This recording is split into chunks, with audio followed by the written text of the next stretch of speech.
सो जैसे हमने last topic हमने किया था, that is force and pressure. In force and pressure there is a small part of friction. You remember na? There is a small part of friction. What was the friction, Pragya? Yes, ma'am. Friction is the force that opposes the movement of any object and acts in the direction opposite to the movement of the motion of the object. Very nice, very good. Anya? Anya, Pragya की definition सही है? Yes, ma'am. Okay तो तुम्हें भी पता है ना, मतलब ये डेफिनेशन तो सबको क्लियर ही होगी. सो friction is a force. Basically, friction is a force which opposes the motion of an object. If object is moving in this direction, friction is an opposite direction of the applied force. Basically, ठीक है. तो इस chapter को हम friction में और detail में चीजें डिस्कस करेंगे कि व्हाट इज फ्रिक्शन, तो हमें क्लियर हो गया, right. But what are the effects of friction, और ये टाइप्स ऑफ फ्रिक्शन. फ्रिक्शन में भी एक्चुअली कई टाइप्स होते हैं, ठीक है, वो हम डिस्कस करेंगे. एंड सब advantage and disadvantage of the friction, इसके टाइप्स ऑफ फ्रिक्शन डिस्कस करेंगे. और कौन कौन से फैक्टर्स होते हैं जो फ्रिक्शन को इफेक्ट करते हैं, है ना. कौन कौन से फैक्टर्स, शायद मैंने थोड़ा सा लास्ट टाइम बताया था कि फ्रिक्शन किस चीज पर सबसे ज्यादा डिपेंड करता है. Anya? Ma'am, friction, according to me, depends on the surface of the object, if it is smooth or plain. And ma'am, how the object is, like if the object has a rough surface or is the object smooth? हाँ, basically good. तो आन्या, आपका camera off है बेटा. यजा, turn on your camera. Yes, sorry ma'am, I accidentally clicked on that. अच्छा, it's okay. So हाँ, तो सबसे पहली बात जो फ्रिक्शन के लिए है, that is friction is depend upon the surface to surface, है ना. किस सरफेस पे ऑब्जेक्ट रखा हुआ है, इस फैक्टर पे सबसे ज्यादा डिपेंड करता है फ्रिक्शन, है ना. मतलब रफ सरफेस है या स्मूथ सरफेस है या इंक्लाइंड सरफेस है ना. सो रफ सरफेस में फ्रिक्शन फोर्स बहुत ज्यादा होता है एंड स्मूथ सरफेस में there is a less friction. तो एग्जैक्टली होता क्या है यार, रफ सरफेस और स्मूथ सरफेस में क्या डिफरेंस है? Can I answer? Yeah, Anya, tell me. Yes, ma'am. So, ma'am, the difference between the rough surface and the smooth surface are the irregularities. In a rough surface, there are more irregularities, so the object interlocks with that. Correct. And Anya, just tell me, how these irregularities form. Means you are telling na these irregularities matlab performs the friction more. So how these irregularities form? Ma'am, because the surface is not smooth, it's not plain. And ma'am, when the light travels through it, it bounces through different angles. Anya, you are combining two chapters together, right? Let me smell light aa gaya. No, I am just asking. Oh, hi Daksh. Good morning, ma'am. Good morning. तो finally आज दक्ष आए हैं और हमें दिख रहे हैं proper. Oh wow. Yes, ma'am. यजत भी है. गुड. अभी सिर्फ गौरी और शाश्वत ने नहीं ज्वाइन किया यार. न्यू चैप्टर हम स्टार्ट कर रहे थे और this is very very interesting chapter. और ये जो हमने लास्ट टॉपिक किया था फोर्स एंड प्रेशर से, उससे थोड़ा सा रिलेटेड है क्योंकि हमने ऑलरेडी फ्रिक्शन को थोड़ा सा डिस्कस किया था, राइट. एक सेकेंड में बस मैसेज कर दूं, शाश्वत and Gauri join the class. Ma'am, will we be having any tests this Sunday, tomorrow? No. Okay. ठीक है. If you want, I can like assign a test for you if you are मतलब interested to give test. If No, you ma'am, want. I was just asking, ma'am. Yesterday I gave my science test for the UT, and ma'am, Okay. I was just asking that if we have test tomorrow, then I won't be able to attend. I have a test of SST. No test. But बच्चे, in this July month actually UTs and tests are already going on your schools, right? So that's why there's a no test in this month. But yes, gear up for the August test series, है ना. थोड़ा सा perform करने के लिए ready हो जाओ. अभी लेवल और बढ़ने वाला है धीरे धीरे. तो इसके लिए आपका जो अगस्त टेस्ट सीरीज के लिए आप अभी से प्रिपेयर करो, जिसमें ये पूरा फ्रिक्शन चैप्टर भी आएगा and the force and pressure also. But level थोड़ा सा और हाई कर देंगे, ठीक है. हाँ, सो दक्ष एंड यजत आप लोगों ने अभी ज्वाइन किए हैं।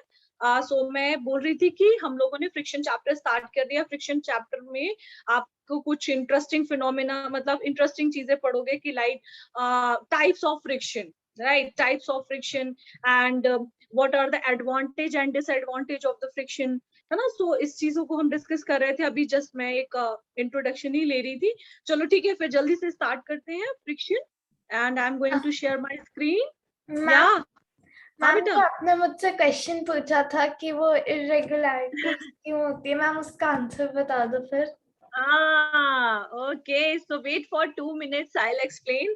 एक्चुअली में इरेगुलरिटी मैंने पूछा था फॉर्म कैसे होती, तो आपने बोला लाइट स्ट्राइक करती है वो रिफ्लेक्ट कर मैम वो जाती पहले रफ सरफेस का था, फिर आपने कुछ कहा नहीं, मुझे लगा मैम वो फिर लाइट वाला डायग्राम मन में चल रहा था। अच्छा नहीं, लाइट का भी, हाँ, सरफेस पे लाइट किस तरह से रिफ्लेक्ट होगी ये डिपेंड करता है, बट अभी फ्रिक्शन में यहाँ पे लाइट का कोई रिलेशन नहीं है, ठीक है। फ्रिक्शन ज्यादा होगा तो लाइट ज्यादा चली जाएगी, ऐसा कुछ भी नहीं है, ठीक है।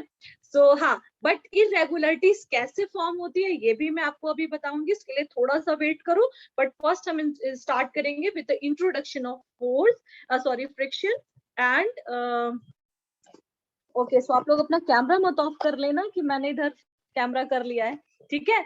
Okay, so force of friction, ये आपके सामने एक फिगर दिख रहे हैं कुछ यहाँ पर, है ना, force of friction. So first of all you just understand what is friction, right? So friction is a force which opposes the motion of an object. ये already हमने force and pressure chapter में पढ़ रखा है कि friction क्या होता है, एक ऐसा फोर्स होता है जो किसी ऑब्जेक्ट को मूव करने से रोकता है।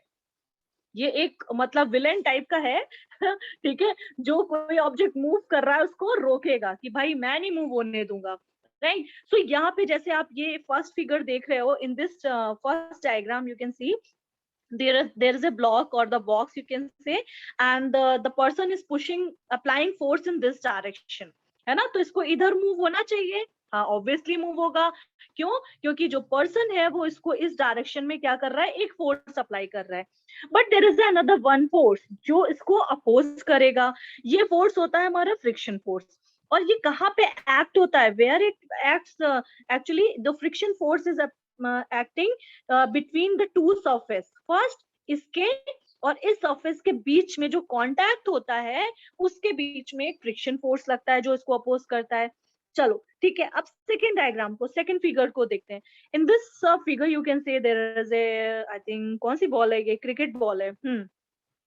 सो ये जो बॉल है ये किसी इस डायरेक्शन से आ रही है, सपोज इस डायरेक्शन से आ रही है ना, किसी ने इसको किक किया और वो इस डायरेक्शन में आ रही है।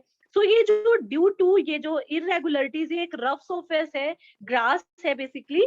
तो यहाँ पर ये जो फ्रिक्शन फोर्स एक्ट होगा, फ्रिक्शन फोर्स अप्लाई होगा, वो इस बॉल और इस ग्रास के बीच के इंटरेक्शन के थ्रू यहाँ पे एक फ्रिक्शन फोर्स एक्ट होगा जो इसको अपोज करेगा, ठीक है। वाइल साइकिलिंग, साइकिलिंग में कहाँ पे यार फ्रिक्शन फोर्स एक्ट हो रहा है, yes there is a friction force between the surface of this tyre and the जो भी रोड है उसके बीच में एक फोर्स एक्ट होगा। जब ये when the person stop pedalling, तो क्या होगा, धीरे धीरे साइकिल जाके स्टॉप हो जाती है ना। जब आप पैडल लगाना रोक देते हो, आप पैडलिंग स्टॉप कर देते हो, तो क्या होता है, तब भी साइकिल मूव होती रहती है? नहीं, after some time this cycle will go to stop, right? So there is a friction force between the two surface. Getting my point? Is that clear? Yes ma'am. Yes, ma'am. एक second, हाँ दे दी थी अभी वो उसके 98.3। अच्छा एक second, एक second.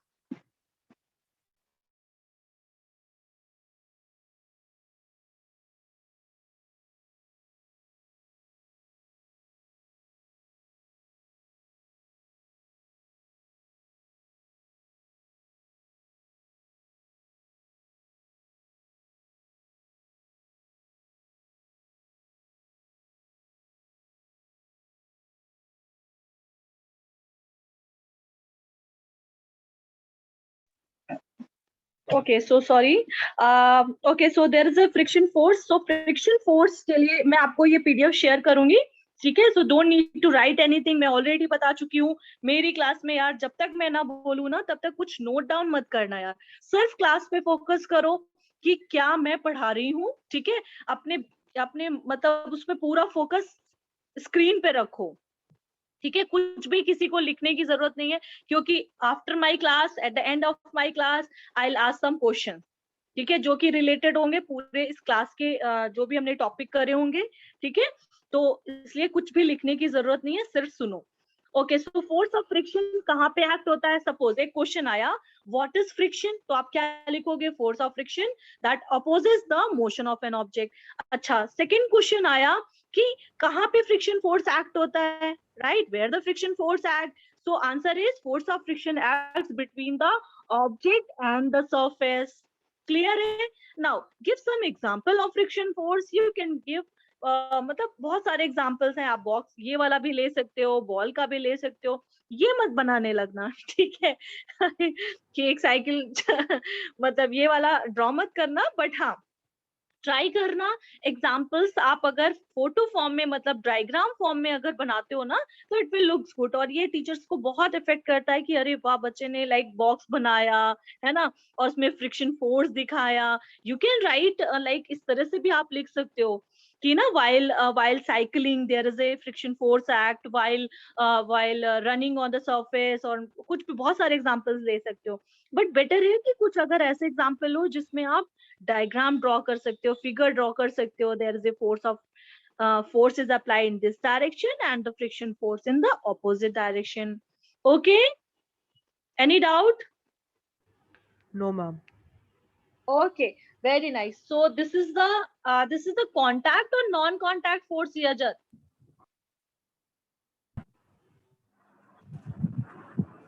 Ma'am, contact force.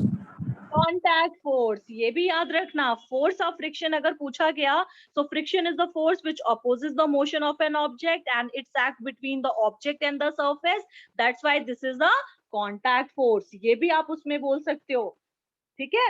और ये चीज, अच्छा, इसके कुछ इंपॉर्टेंट चीजें जो इसमें नहीं लिखी हुई है मैं आपको लिखवाती हूँ, ठीक है। आप चाहो तो साथ में नोट कर सकते हो, अदरवाइज मैं आपको ये पीडीएफ भी शेयर कर दूंगी। सो वो पॉइंट्स जो उस पीडीएफ में नहीं है वो मैं यहाँ पे आपको नोट डाउन कराऊंगी। तो बेसिकली डेफिनेशन उसमें ऑलरेडी लिखी हुई है, ठीक है। अब यहाँ पर कि जैसे इसमें आप लिखो like friction is the force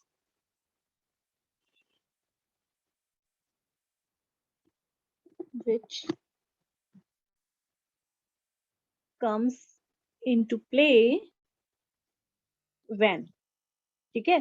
कब ये एक्शन में आता है, कब ये फोर्स एक्ट होता है, तो बेसिकली इसके लिए आप क्या करोगे, आप डायग्राम वाइज इसको एक्सप्लेन कर सकते हो। Like first one, a body tends to move और एक्चुअली मूव में थोड़ा सा डिफरेंस है ना।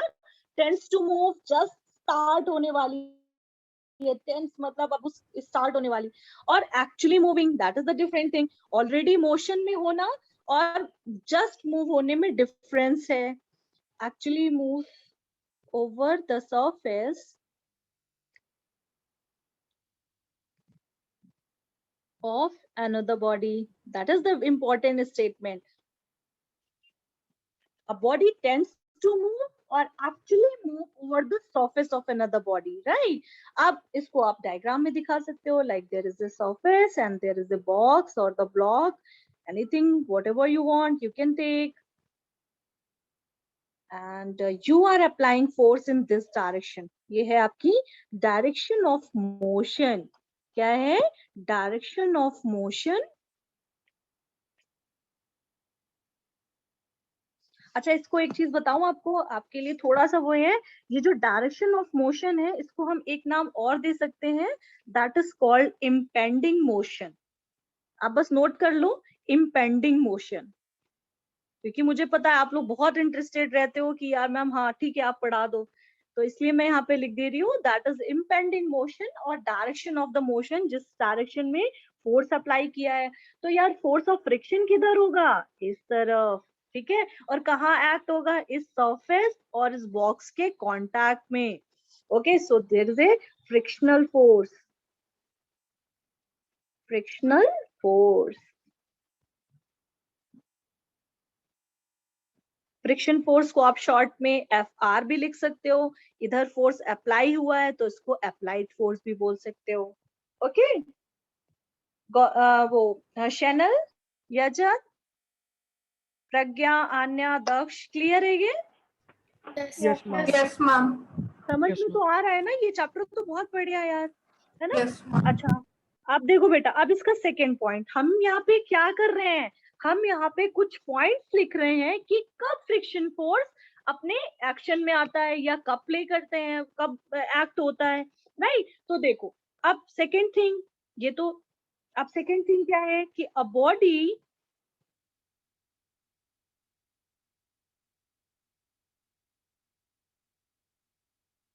टेंड्स टू रोल, अभी मैं एक्सप्लेन कर रही हूँ, रोल और एक्चुअली रोल्स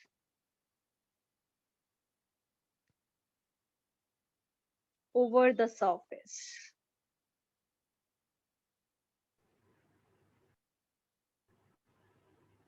मैम हम बार बार ये क्यों यूज कर रहे हैं, बॉडी टेंड्स टू रोल या एक्चुअली रोल्स? मैम हम डायरेक्टली एक्चुअली क्यों नहीं बोल देते? That's why I'm saying यहाँ पे आपको types of friction force इसके बाद पता चलेगा। Actually में if the body is at rest, if the body tends to move, if the body is moving, थोड़ा सा difference है ना? एक है कि यार ये box रखा हुआ है तब भी there is a friction force, tends to move and actually moving is the difference कि just start to move है ना, just start, tends to move का मतलब just हम उसमें बस मैंने उसको टच किया है तब भी वहां पे एक फोर्स अप्लाई होने लगेगा, फिर मैंने उसको पुश कर दिया तब भी वहां पे एक फ्रिक्शन फोर्स लगेगा। That's why there is a different types of friction force is there, ठीक है, वो मैं अभी आपको एक्सप्लेन कर रही हूँ। इसलिए यहाँ पर ये जो मैं डेफिनेशन लिखा रही हूँ वो उस PDF से थोड़ा डिफरेंट है, बट बहुत अच्छी है ये जो पॉइंट्स में आपको लिखवा रहे हो, राइट? तो आपको ये PDF और वो PDF दोनों को मर्ज करके you have to make your own notes. Okay, आपको दोनों, ये जो मैं अभी आज नोट्स की PDF भेजूंगी वो और जो ऑलरेडी प्रिपेयर है उसको मर्ज करके अपने खुद के नोट्स बनाने होंगे। ओके, तो ये जो चीजें मैं बता रही हूँ, हाँ, बॉडी टेंड्स टू मूव का मतलब है कि just going to start to move, not moving और not rest, tends to move, ready for the motion. Okay, clear है?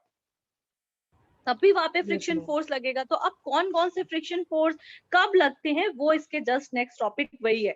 सो अब नेक्स्ट जो मैंने सेकंड थिंग बताई, a body tends to roll और actually roll over the surface of another body. एक तो है हॉरिजॉन्टल सरफेस में मूव करे, जैसे ये हमने बॉक्स ले लिया, ठीक है। अब दूसरा पॉइंट कब फ्रिक्शन फोर्स एक्ट हो सकता है, like motion of the car. Car में अगर कार, जैसे कार का अगर मैंने टायर का एग्जांपल लिया, ठीक है, तो टायर में क्या है, टायर कौन सा अभी कार में आपको कौन सा फ्रिक्शन क्रिएट होगा, there is a rolling friction, जो इसके रोल करने से है ना, क्या होगा, टायर जैसे ही आप कार ऑन करोगे ये इधर साइड में मोशन करने लगेगी, there is a friction force जो उसको अपोज करने लगेगी। तो बॉडी टेंड्स टू रोल और actually roll over the surface of another body, then again the friction force act, ठीक है। अब यहाँ पे देखो, यहाँ पे जो ये सेकंड पॉइंट सबको क्लियर हुआ है? Hello, Yes, ma'am. हाँ बेटा, सबको क्लियर हुआ है ये? Can you explain ये वाला जो it again? फर्स्ट पॉइंट है बेटा, ये है आपका सरफेस में मोशन, अभी आपका केवल हॉरिजॉन्टल मोशन हो रहा है।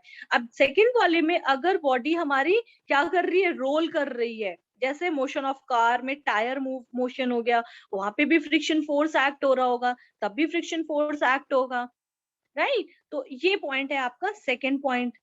नेक्स्ट, कोई कुछ बोल रहा था क्या, मेरे से मिस हो गया? हाँ, मैं पहले मैम बोल कोई रही बोल थी कि आप सेकंड वाला पॉइंट एक बार एक्सप्लेन कर सकते हो, दोनों में डिफरेंस क्या है, tends to roll and actually Yeah. Okay, I'll explain.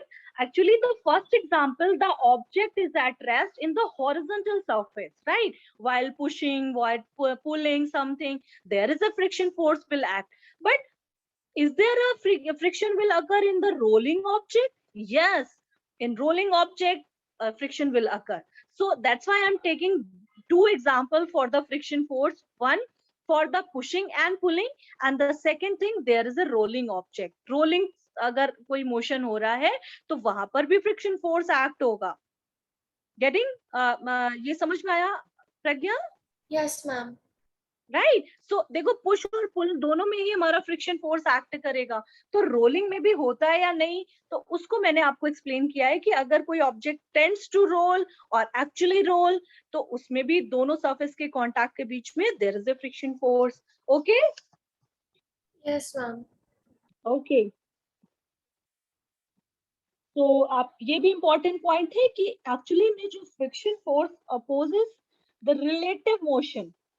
The relative motion का मतलब क्या हुआ, दोनों के रिलेटिव में. अगर कोई बॉक्स सरफेस में मूव कर रहा है तो सरफेस और बॉक्स एक दूसरे के कांटेक्ट में है ना, तो there is a relative motion between the two surface in contact. Relative motion between the two surface. Shanal, Yes, ma'am. बेटा समझ में आ रहा है? Yes, ma'am. Okay good. Yajat Yes, ma'am. ठीक है. देखो मैं सारे बच्चों का नाम लेते हो, मतलब ये नहीं सोचना कि कोई बच्चा क्वेश्चन पूछ रहा है तो मैं कैसे पूछूं या पूछूं, ऐसे मतलब मत सोचना. ठीक है, जिसको भी जो भी डाउट है आप आराम से पूछो यार. तो देखो it acts on both the surface. ठीक है, it acts on the both the surface, क्योंकि दोनों के रिलेटिव मोशन पे ही डिपेंड कर रहा है कि किस पे दोनों का कांटेक्ट इज रिक्वायर्ड बेसिकली, है ना. तो वहां पर हमारा फ्रिक्शन फोर्स एक्ट करेगा. नेक्स्ट टॉपिक है फैक्टर्स अफेक्टिंग फ्रिक्शन. एक बार मैं पीडीएफ में देख लूं कौन सा टॉपिक है इसमें. Okay there is examples. Yes, factors affecting friction. तो देखो कितना अच्छे से इसमें फिगर दिए हुए हैं, डायग्राम है आपके पिक्चर्स फॉर्म में. फ्रिक्शन किन किन फैक्टर्स पे डिपेंड करता है. फर्स्ट थिंग ऑलरेडी हमने फोर्स एंड प्रेशर में पढ़ रखा है कि nature of the surface in contact. कौन किस टाइप की सरफेस कांटेक्ट में है ऑब्जेक्ट के, इस पॉइंट पे बहुत फ्रिक्शन फोर्स डिपेंड करता है. ठीक है, अब देखो कौन कौन सी सरफेस यहाँ पे आप देख रहे हो. एक टाइल्स वाली सरफेस है, smooth surface, and there is a like थोड़ा सा रफ सरफेस बनी हुई है ना. So there is a smooth surface and there is a rough surface. तो आप देख रहे हो ये जो आपने देखा, this is called inclined plane. ये जो इस टाइप के स्ट्रक्चर में होती हैं चीजें, this is called inclined plane. Inclined plane इसको हम बोलते हैं इंक्लाइंड प्लेन, है ना. आपने कुछ ऊंचाई से, अगर कुछ हाइट से यू आर लाइक, यहाँ पे हमने कोई भी एक सिलेंड्रिकल या मतलब कोई भी ऑब्जेक्ट लिया और यहाँ पे सपोज एक बॉल ही रख दी, है ना. तो आप यहाँ से जब आप इसको पुश करोगे, जब आप इस पे फोर्स लगाओगे, तो देखो ना स्मूथ सरफेस में ये यहाँ से मूव करती करती करती यहाँ पे आ गई, right. But in rough surface ये सिर्फ यहाँ तक आ पाई, है ना. तो क्यों हुआ, एक्चुअली में there is a friction force acting on the rough surface and also acting on the smooth surface, but in comparison to these two surface, friction force कहाँ पे ज्यादा लगेगा, rough surface में, right. और smooth surface में बहुत कम होता है. तो ये क्या है, friction force किसके factors affecting में आप क्या लिखोगे, nature in contact. Nature in contact सबसे पहला जो फैक्टर है जो इफेक्ट करता है, that is the nature in contact. मतलब किस टाइप का सरफेस कांटेक्ट में है, रफ सरफेस है या स्मूथ सरफेस में, है ना. सो आप क्या बोलोगे, रफ सरफेस में फ्रिक्शन फोर्स बहुत ज्यादा होता है. Friction between the two surface in contact increase in the roughness of the surface. And smoothness में क्या लिखोगे, it reduces friction between the surface in contact. Okay तो आप ये दोनों एग्जाम्पल भी ले सकते हो, या और भी कोई एग्जाम्पल जो आपको अच्छे से पता हो रफ सरफेस और आपको स्मूथ सरफेस के लिए एक्सप्लेन करना है तो आप वो कर सकते हो. Is that clear? Yes, ma'am. Okay good. Yes. Okay, so there is a rough surface and smooth surface. That is the important point. Factors affecting the friction, nature of the surface in contact, and how hard the surface press together. आपको पता है how hard the surface press together का मतलब क्या है? इसको हम दूसरे टर्म्स में क्या बोल सकते हैं? Normal reaction. नॉर्मल रिएक्शन पता है क्या होता है बेटा किसी को?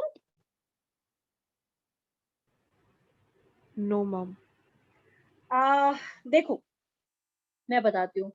यहाँ पे जो पॉइंट लिखा हुआ है ना, second point, how hard the surface press together, how hard the surface press together, that means कि कितना आप किसी सरफेस पे कितना ज्यादा प्रेस कर रहे हो, उस सरफेस में कितना नॉर्मल रिएक्शन एक्ट हो रहा है। तो यहाँ पर आप, मैंने बताया ना, दोनों पीडीएफ को एक साथ मर्ज करके आप बनाना। तो यहाँ पे मैं आपको क्या बताने वाली थी कि फैक्टर्स, पूरा डिटेल्स में नहीं लिख रही हूँ क्योंकि ऑलरेडी वहां पे है, बट ये टॉपिक आया कहाँ से ये आपको पता हो एटलीस्ट। फैक्टिंग, अफेक्टिंग, फ्रिक्शन। सो फर्स्ट जो फैक्टर था वो आप क्या लिखोगे? Nature of surface in contact, nature of surface in contact. अब इसके अंदर आप 2 पॉइंट्स लिख सकते हो, roughness and the second point smoothness.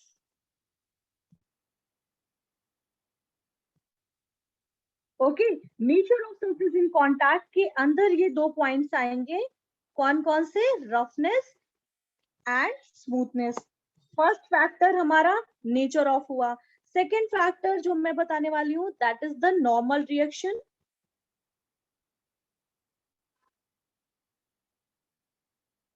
Normal reaction, या फिर आप इसको डिटेल में क्या एक्सप्लेन कर सकते हो? How hard you are pressing the surface, right? Shashwat ने अब ज्वाइन कर रहा है, 1 मिनट। बेटे किसी को डाउट हो तो पूछ लेना, है ना? शनल, यजत, प्रज्ञा, दक्ष और आन्या, ठीक है? तो हाँ, इसको मैंने आपको क्या बोला? ओके, गौरी भी यार तुम लोग संडे सैटरडे में बहुत लेट उठते हो क्या शाश्वत? मैम मैं रेडी हो रहा था सर, नहा रहा था, फिर मैं लेट हो गया, फिर जब ज्वाइन करा तो लिंक काम नहीं कर रहा 10 मिनट। ओ, और आधा चैप्टर निकलने वाला, मतलब आधा टाइम तो हो ही गया, चैप्टर तो खैर जस्ट स्टार्ट हुआ है। बट हाँ, आप लोग एक बार इसकी रिकॉर्डिंग देख लेना, इससे पहले मैंने क्या Yes, पढ़ाया है, ठीक है? और ओके जस्ट मैम। मैंने फ्रिक्शन चैप्टर स्टार्ट किया था, फ्रिक्शन की डेफिनेशन बताई है, आप लोग इसको ओके मैम। देख लेना। बट नेक्स्ट टाइम यार ऐसे मत करना, इतनी ma'am late next time join नहीं करो, होगा, मैम नेक्स्ट है टाइम ना? नहीं क्योंकि होगा। हाँ मैम, 11:30 आज टू, हाँ मेरा देखो है ना? डिवाइस भी 1% बैटरी पे था तो इसलिए लेट हो गया, चार्जिंग पे लगाया था। अच्छा, ओके, ठीक है। सो मैम नेक्स्ट जो टॉपिक है, हाँ, नेक्स्ट जो पॉइंट मैं आप लोगों से डिस्कस कर रही थी that is the normal reaction. First thing, nature of surface in contact, किस तरह से सरफेस कांटेक्ट में है। Second thing, normal reaction. What is the normal reaction? Means अगर कोई ऑब्जेक्ट, सपोज मैंने यहाँ पे सरफेस पे रखा, एक बॉक्स रख दिया, ठीक है? एक सरफेस में एक बॉक्स रखा, सेकेंड दूसरी सरफेस में मैंने क्या कर दिया? 2 बॉक्स रख दिए।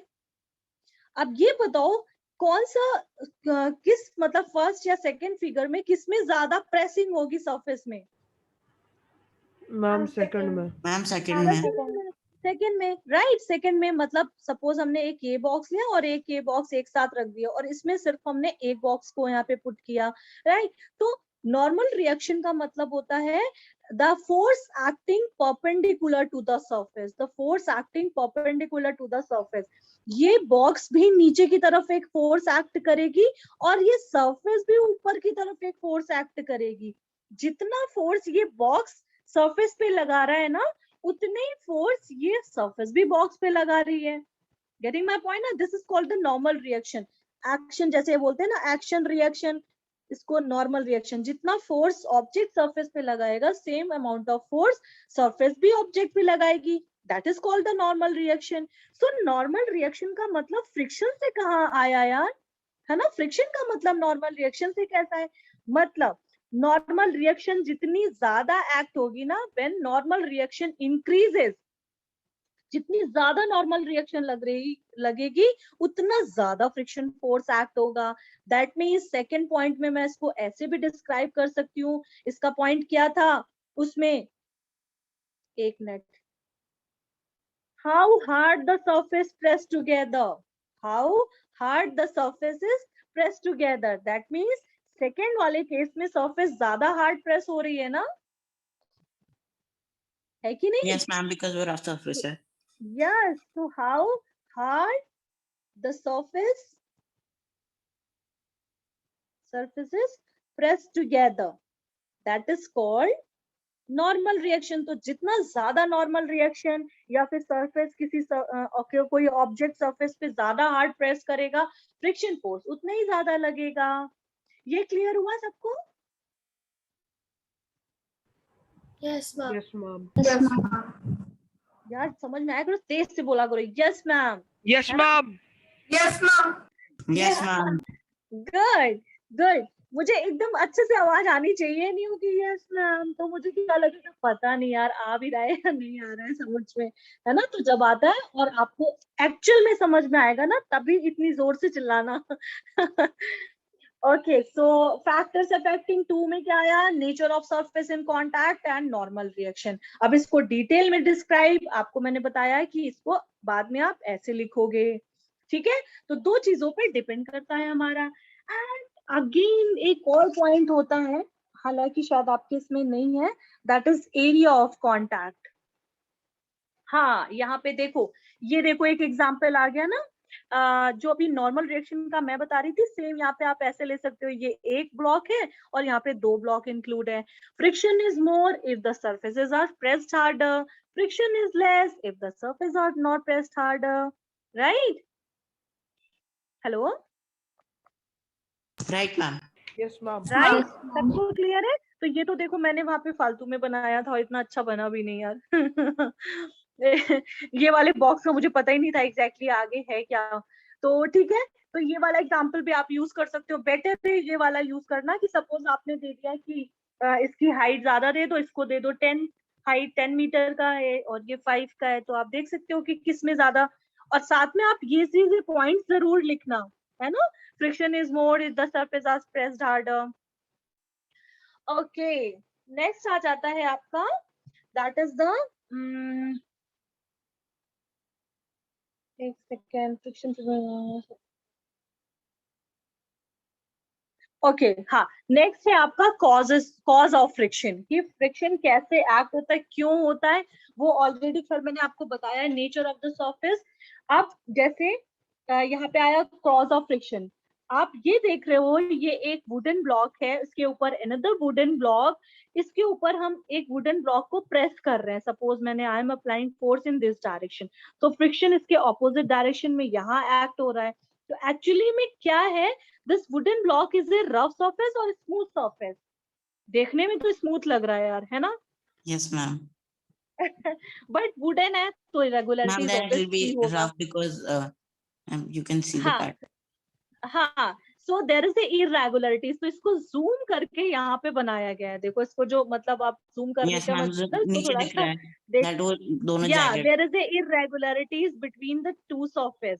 ये बॉक्स ये ऊपर वाला है, ये नीचे वाला ब्लॉक ये नीचे रखा हुआ है, इन दोनों के बीच के कांटेक्ट को यहाँ पे शो किया जा रहा है, that is the irregularities of the surface, ठीक है? So friction is caused due to interlocking of irregularities between the two surfaces in contact. Friction क्यों cause होता है? Because the interlocking of irregularities between the two surfaces in contact. ठीक है? Okay, ma'am. Smooth surface has minute irregularities, rough surface में ज्यादा irregularities होंगी, है ना? तो आपको बस Yes, ये ma'am. याद रखना है कि cause of friction क्या है? Interlocking of irregularities. ये क्लियर है सबको? एक बार डायग्राम और पूरी चीजें ढंग से देख लो।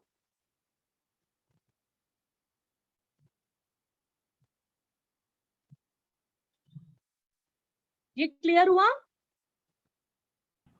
Yes, Yes, ma'am. ma'am. Yes, ma'am. Good. अच्छा, ये थोड़ा सा मैं इसको जैसे मैंने आपको ये पॉइंट बताया, factors affecting friction, nature of surface in contact and normal reaction. अब मैं एक क्वेश्चन पूछती हूँ, क्या फ्रिक्शन फोर्स इस चीज पर डिपेंड करेगा कि एरिया ऑफ कांटेक्ट किस पे ज्यादा या किस पे कम है? Like I am ma'am giving आप एक एग्जांपल। सेकेंड क्वेश्चन रिपीट कर सकते हो, बीच में आपकी Yeah, आवाज I am asking इस friction of forces depend upon the area of contact. Area of contact का मतलब ये एरिया है ना इसका। सेम बॉक्स को अब हमने ऐसे करके लिटा दिया, सपोज ऐसे करके रख दिया, ठीक है। मैं जिससे पूछूं सिर्फ वही आंसर करेगा। इस friction force is depend upon area of contact. मैंने इधर फ्रिक्शन अप्लाइड फोर्स किया, यहाँ पे फ्रिक्शन फोर्स लग रहा है। फिर मैंने इसमें सेम इसी ब्लॉक को, सेम बॉक्स है, बस मैंने इसको हॉरिजॉन्टल और इसको वर्टिकल इस तरह से लिख दिया है, मतलब डाउन कर दिया है। There is applied force, there is a friction force. तो अब मुझे बताओ, क्या friction force area of contact पे डिपेंड करता है? किस पे ज्यादा फ्रिक्शन फोर्स लग रहा होगा? मैम आपने बोला किसी मैम से सेकंड पूछोगे। वन। क्या क्या क्या? मैम आपने मैम कहा था आपने बोला किसी का था कि नाम लोगे और नाम वो लोगे। आंसर करेगा। वही ओ कितने प्यारे बच्चे हो यार तुम लोग। अच्छा ठीक है, मैं पूछ रही हूँ चैनल, किस पे फ्रिक्शन फोर्स ज्यादा लगेगा? देखो कि इसका क्या आंसर है। Second. Daksh? Ma'am second. Aanya? Ma'am second. Pragya? Ma'am second. Yajat? Ma'am second. अच्छा सभी सेकंड दे रहे हो यार, तो फिर मैं लिख क्यों रही हूँ। शाश्वत? Ma'am second. Gauri? Ma'am second. अच्छा भाई, तो फिर तो बेकार हो, मेरे को लगा था सब आधा आधा कुछ आंसर करेगा। आप सब रॉन्ग हो, बताओ क्यों। देखो बेटा, ये चीज मैं मैम पॉइंट क्योंकि जो मास होएगा ऑब्जेक्ट का वो सेम है, तो एरिया एरिया में तब फर्क पड़ता है अगर कोई ऑब्जेक्ट के ऊपर 10 मीटर्स का और दूसरा 5 मीटर्स का है। हाँ करेक्ट। किसने आंसर किया है? प्रज्ञा? मान्या मित्तल। अच्छा okay, Aanya Mittal, okay. Very good Aanya, very good. देखो, friction force is not depend upon the area of contact. Friction force is not depend upon the area of contact. Means मैंने आपको क्या बोला था, सेम बॉक्स है। सेम बॉक्स का मतलब आप बॉक्स को ऐसे रखो, ऐसे रखो, ऐसे रख दो, कुछ भी कर दो यार, उसका फ्रिक्शन फोर्स उस पे इफेक्ट नहीं करेगा। जितना इसको वर्टिकल रखने में एक्ट हो रहा है ना, उतने इसको वर्टिकल हॉरिजॉन्टल रखने में भी एक्ट होगा। तो friction force is not depend upon the area of contact. इसका मास तो अभी भी सेम है ना, ये भी मास या इवन वेट भी चेंज थोड़ी ना हो जाता है, ऐसे नहीं रखो या मैम, ऐसे चेंज नहीं रखो, होगा। राइट। तो Right. मास हो या वेट हो, इस बॉक्स का कुछ भी चेंज नहीं होने वाला। So that's why friction force is not depend upon the area of contact. It's only and only depend upon the nature of the surface and the normal reaction. Is that clear? सबको समझ में yes आया ma'am. ये? सबका answer second 2 second मुझे लग रहा था सब यही बोलोगे, इसीलिए पता पहले मैंने नहीं बताया। मैंने कहा एक बार पूछती हूँ, देखूं किसका। Very good Anya. सो ये क्लियर हुआ बेटा। तो मैंने आपको सिर्फ 2 ही पॉइंट लिखाए थे, तीसरा इसीलिए नहीं लिखाया था कि सिर्फ 2 ही पॉइंट्स पे डिपेंड करता है। लेकिन अगर कभी यार गलती से किसी क्वेश्चन में आपको ऐसा सेम डायग्राम जो मैंने बना के दिया है ना, और आपको आ जाए तो आपको पता होना चाहिए, है ना। बॉक्स को चाहे हॉरिजॉन्टल रखो, वर्टिकल रखो, उस बॉक्स पे फ्रिक्शन फोर्स सेम एक्ट होगा। Okay okay ma'am. Yes ma'am. Okay अच्छा, हाँ ठीक है बेटा। अब हम नेक्स्ट स्लाइड पे चलते हैं। ओके, कॉज ऑफ फ्रिक्शन सबको क्लियर हो गया है। It's because of the irregularities between the two surface in contact, that is the answer. Next, अभी हो रहा है ना 43, मैं 55 में रिवीजन करवाऊंगी और सबसे पूछूंगी, ठीक है। ओके अब आ जाते हैं कॉज ऑफ फ्रिक्शन के बाद। नेक्स्ट टॉपिक है types of friction. Okay so अब ये बहुत बहुत बहुत इंटरेस्टिंग चीज आ गई हमारे सामने, टाइप्स ऑफ फ्रिक्शन। अभी तक यार तो हमें तो सिर्फ एक ही फ्रिक्शन फोर्स पता था, राइट। कौन सा फ्रिक्शन फोर्स? सिर्फ फ्रिक्शन फोर्स, है ना। तो अब देखो यहाँ पे डिफरेंट टाइप्स के फ्रिक्शन फोर्स या आप डिफरेंट टाइप्स के पिक्चर्स देख रहे हो, है ना। द फर्स्ट थिंग जो फ्रिक्शन फोर्स होता है that is the static friction. Static friction क्या होता है? स्टैटिक मतलब होता है बेटा रेस्ट। ये चीज आप लोग चाहे नोट डाउन कर लो, स्टैटिक मीन्स होता है रेस्ट। स्टैटिक का मीन्स है रेस्ट, ठीक है। रेस्ट फ्रिक्शन, आप ऐसे इसको देख सकते हैं, स्टैटिक फ्रिक्शन मतलब रेस्ट फ्रिक्शन। रेस्ट फ्रिक्शन का मतलब when object is at rest, ठीक है। So when object is rest there is a friction force, that friction force it's called static friction. जब ऑब्जेक्ट रेस्ट पे रखा हुआ है तब भी वहां पे एक फ्रिक्शन फोर्स एक्ट कर रहा है, that is called static friction. Okay, clear है सबको? Shainal, याजर? Yes, ma'am. Okay, now next is sliding friction. यार सबने स्लाइड किया होगा, है ना? कोई ऐसा बच्चा जिसने स्लाइड ना किया हो? है ना, हम पार्क में जाते थे सबसे पहले स्विंग स्लाइड करना होता है ना? तो स्लाइडिंग फ्रिक्शन क्या है कि there is a when the person is sliding over the surface the friction force act, it's called sliding friction. Okay, sliding friction. अब स्लाइडिंग फ्रिक्शन को और या स्टैटिक को थोड़ा और डिटेल में मैं बताऊंगी, बट अभी आपके जस्ट इसका इंट्रोडक्शन ले लो कि what is the static friction. When object is at rest, it's called static friction. What is the sliding friction? When the friction force exerted on an object slide over. Friction force exerted when object slide over the surface. यहाँ पे भी एक friction force लग रहा है जो इसको oppose कर रहा है। ये तो नीचे की तरफ फोर्स लगा रहा है कि यार मैं जल्दी से नीचे पहुंच जाऊं, बट इतनी फास्ट हो पाता है क्या? नहीं। मे बी उसने जीन्स पहन रखी है, मे बी उसने कुछ मतलब ऐसा कपड़े पहन रखे हैं जिससे उसको स्लाइड करने में डिफिकल्टी आ रही है, राइट? या फिर ऐसा, मतलब मेरे कहने का मतलब अगर मैंने यहाँ पे सपोज सोपी वाटर डाल दिया तो क्या होगा? ये जल्दी स्लाइड करेगा ना? Yes ma'am. सोपी वाटर, या फिर इवन हम लोग वाटर पार्क में जाते हैं तो सेम, एक होता है ना पार्क में लगा हुआ स्लाइड, और एक हुआ वाटर पार्क में जब आप स्लाइड करते हो तो देखो ना आप कितनी फास्ट मूव कर जाते हो। तो that is the sliding friction, जो स्लाइड करने में सरफेस पे एक्ट होता है, that is the sliding friction. Rolling friction, सबके नेम इतने इजी है कि वैसे भी क्लियर होगा। Rolling friction is the friction exerted when an objects roll over the surface। ये देखो, है ना, ये हमने फिर से आपको बताया था, ये कौन सी सरफेस कहलाती है प्रज्ञा?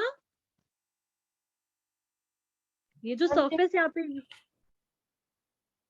इंक्लाइन प्लेन, इसको क्या बोलते हैं? इस तरह की सरफेस को जिसमें एक साइड हमारा हाई, थोड़ी हाइट पे होता है और ऐसे लो, एक नीचे जाता है, ऐसा सरफेस, दैट इज तो called incline plane, inclined surface.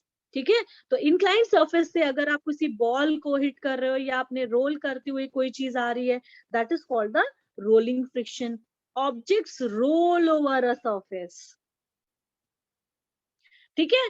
अब देखो यहाँ पे कौन सा फ्रिक्शन ज्यादा है, किस में फ्रिक्शन कम लग रहा है, कौन सा फ्रिक्शन, तो ये इन तीनों फिगर से, पिक्चर से आप देखो, sliding friction is slightly less than a static friction. ये जो स्लाइडिंग फ्रिक्शन है ये इसके कंपैरिजन में क्या है? कम है। स्लाइडिंग फ्रिक्शन जो होता है वो स्लाइटली लेस होता है। अब रोलिंग को इसको कंपेयर करें तो rolling friction is less than the sliding friction, right? That means which one is the मतलब strongest friction? Static friction. Static friction। यहाँ पे सबसे ज्यादा जो मतलब जो फ्रिक्शन एक्ट होता है वो होता है स्टैटिक फ्रिक्शन। फिर नंबर 1 सेकंड पे स्लाइडिंग, देन फिर रोलिंग।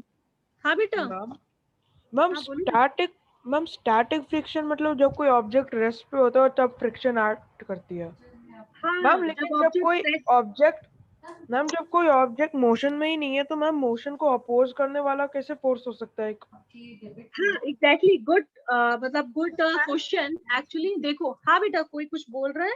Yes ma'am. मैम इसका आंसर मुझे लगता है जब कोई फॉर एग्जांपल एक सोफा है, अगर हम सोफा को मूव करने की कोशिश करते हैं तो मैम जो फोर्स हम लगा रहे हैं, जो हमारा डायरेक्शन ऑफ मोशन है, उससे ज्यादा मैम उस सोफा को लग रहा है वहां पे होने का, इसलिए मैम वो मूव नहीं करता। हाँ करेक्ट। देखो मैं आपको बताती हूँ, वेरी गुड।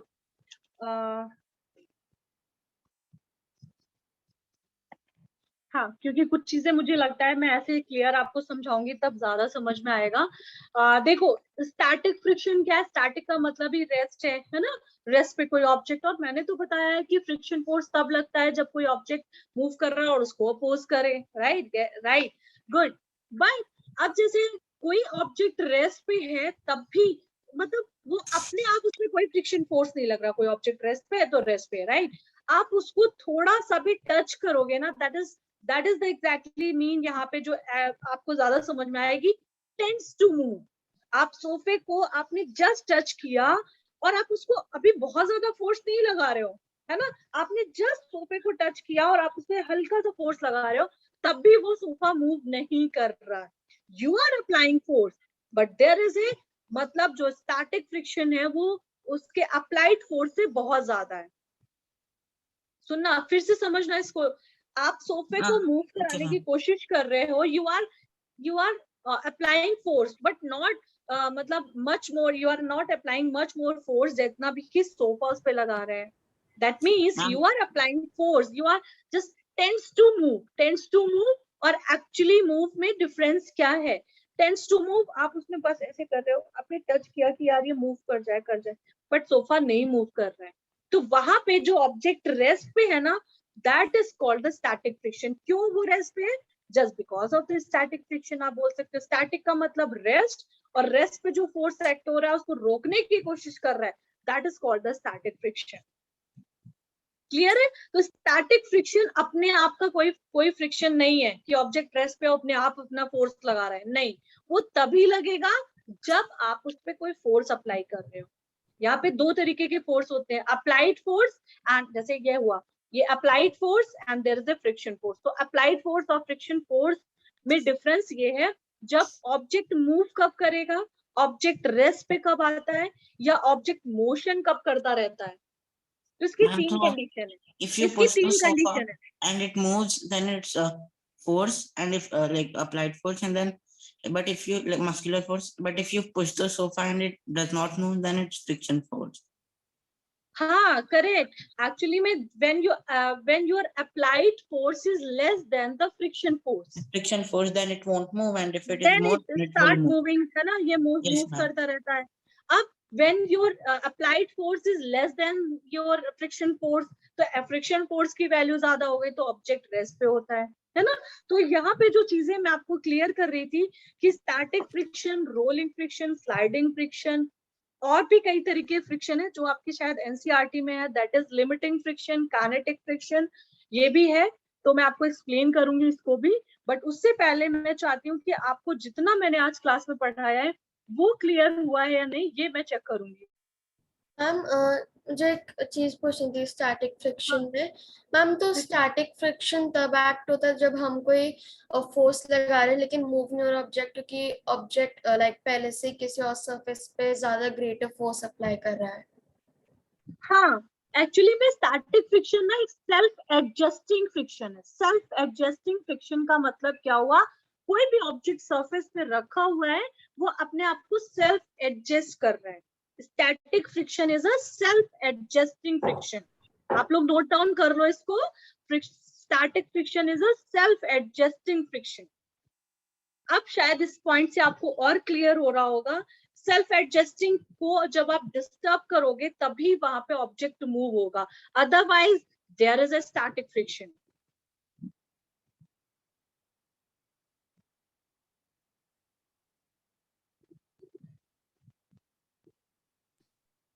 मैम हाँ बेटा। मैम एक आपने क्वेश्चन जो मुझसे पूछा था कि सरफेस पे इरेगुलरिटीज क्यों होती हैं। अच्छा, तो मैंने तुमसे पूछा था या तुम मेरे से पूछ रहे हो? मैं समझी नहीं।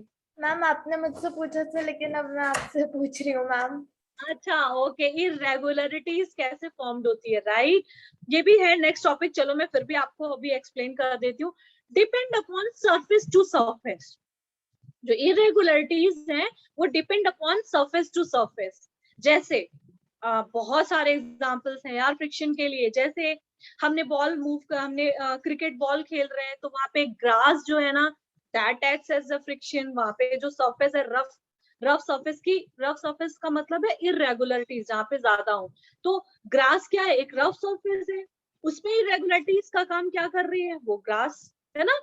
या फिर हम ले सकते हैं एग्जाम्पल लाइक माई हैंड, ये भी हमारी रफ सरफेस है।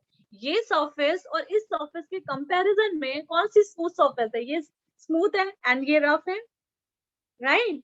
सो आपने अगर सपोज एक छोटा सा यहाँ पे कुछ भी कोई चीज रखी, मतलब मेरे पास है ना एग्जाम्पल में, है ना, तो आप देखोगे कि इस सरफेस पे उसको मूव कराना एक मतलब इजी थोड़ा सा, इसमें क्या है ये रफ है, इसमें कराना थोड़ा सा डिफिकल्ट। सो आप कोई भी, आप इसमें इरेगुलरिटीज कहाँ से आई, ये हमारी स्किन जो भी है, या फिर इसमें डस्ट आ गई कुछ भी, है ना। तो सरफेस की जो रफ सरफेस और स्मूथ सरफेस कैसे बनती है बेटा, ड्यू टू इरेगुलरिटीज। वो डस्ट से भी हो सकती है, वो थ्रेड से भी हो सकती है ना। लाइक जैसे ये टॉवेल ले लिया है ना एग्जाम्पल में, तो ये भी इरेगुलरिटीज है ना। ये जो थ्रेड है ये इसको क्या बना रही है, इसको रफ सरफेस बना रही है ना। बट कुछ टॉवेल में जैसे बहुत पुरानी हो जाती है ना टॉवेल, तो ये देखना है ना, ये जो इसमें जो रफनेस है वो खत्म हो जाती है।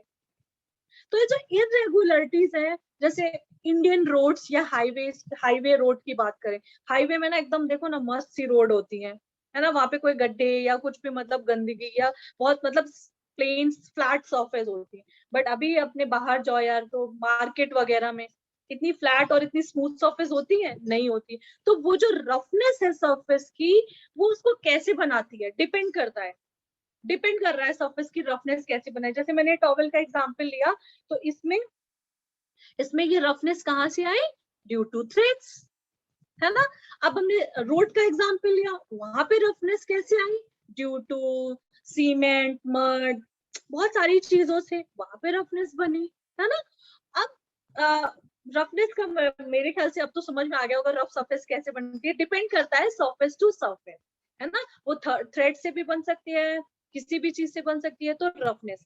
अब रफ और स्मूथ सरफेस कैसे होती है, जो स्मूथ सरफेस होती है उसमें वो इरेगुलरिटीज फिल हो जाती हैं, उसमें ये इरेगुलरिटीज फिल हो जाती है, तो वो सरफेस हमारी स्मूथ हो जाती है। इसको भी हम नेक्स्ट लेक्चर में, नेक्स्ट क्लास में इसको हम डिटेल में पढ़ेंगे कि रफ सरफेस कैसे बनती है, स्मूथ सरफेस कैसे बनती है, और which surface is actually useful for us, which surface is useful for us. Pragya, both are in different ways. Yes, both the surface are यार इम्पोर्टेंट है। ये थोड़ी ना कि जिसमें फ्रिक्शन नहीं लग रहा है तो वो, यार कभी कभी फ्रिक्शन भी बहुत अच्छी चीज है ना।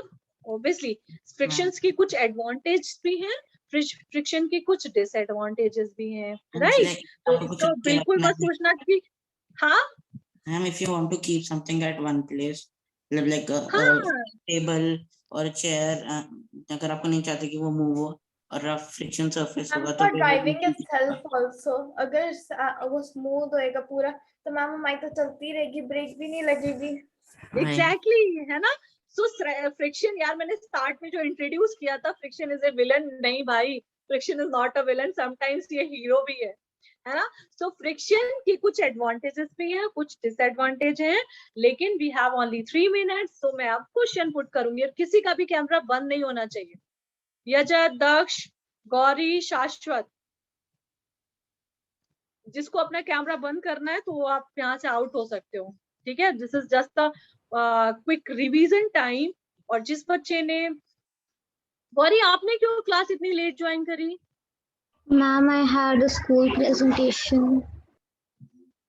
ओके, सो ये हमेशा ऐसे ही रहेगा कि आपकी प्रेजेंटेशन होगी या केवल No, for ma'am. this week? No, ma'am. It will be fine since next week. Okay, हाँ बेटा ट्राई करना, ठीक है। कभी आप लेट मत हो, 5 मिनट का चलो चल जाता है, लेकिन इसके ज्यादा आपने 11:32 में आप दोनों ने ज्वाइन किया है, तो हाफ एन आवर तो ऑलरेडी निकल चुका था। Okay, so just Gauri, you tell me what is friction force. जिसको भी पता है raise your hand.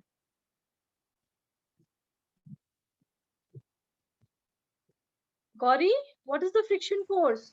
And like any force that gets in the way of any moving object. The force that gets in the way of a moving object. I think आपने starting की class miss कर दी है, ठीक है, तो आप ऐसा करना कि आज का वीडियो लेक्चर देख लेना, फिर आपसे नेक्स्ट क्लास में मैं सबसे पहले आपसे ही क्वेश्चन पूछूंगी, ठीक है। Shanel, what is friction force? What is the direction of friction force? Tell me. Ma'am, direction of friction force. Ma'am, मेरे को जैसे समझ में नहीं आया मैम क्या Ma'am, can I ask? I can tell the Ma'am, direction. basically, what is Ma'am, friction force Shanel? ma'am, friction force is the kind of force which helps in the moving and the resting of an object. And it is also useful for keeping an object at rest. What is the direction? Ma'am, from left to right. No, not all, it's not compulsory कि वो हमेशा left में ही act होता है, it is always Ma'am, that it will be opposite the direction, opposite direction. opposite direction. And what is the SI unit of friction force, Senil?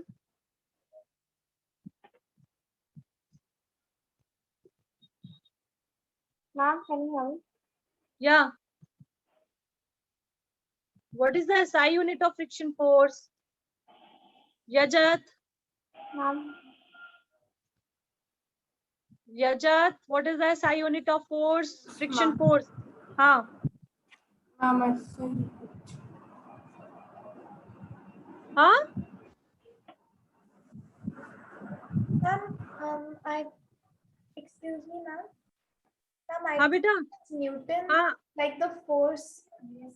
SI unit of force is Newton, so friction. Newton, हाँ बेटा, हाँ, friction seriously, भी Newton? force है ना, friction भी एक force है, वो तो मैंने ऐसे ही पूछ लिया था। Yes, friction ma'am. Is a force, हाँ, तो फोर्थ फोर्स की चैप्टर में यूनिट बताया भी था कि फ्रिक्शन इज हाँ, आल्सो कांटेक्ट फोर्स.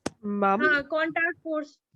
मैम अच्छा, हाँ, मैम FA क्या होता है? लाइक FR तो फ्रिक्शन है, FA FA is a applied force and friction के लिए हम FR यूज करते हैं। Applied force means the force which is applying on the surface या object पे जो हम force apply कर रहे हैं। ओके अच्छा, ओके, नेक्स्ट है यजत, यजत, हाँ, Yes, ma'am. यजत, what is the contact force? उसके टाइप्स बता दो। आपने आंसर नहीं दिया मुझे फ्रिक्शन फोर्स का, इसलिए मुझे बहुत गुस्सा आ रही है। What is the question? Contact force, what is the contact force? उसके टू टाइप्स बताओ।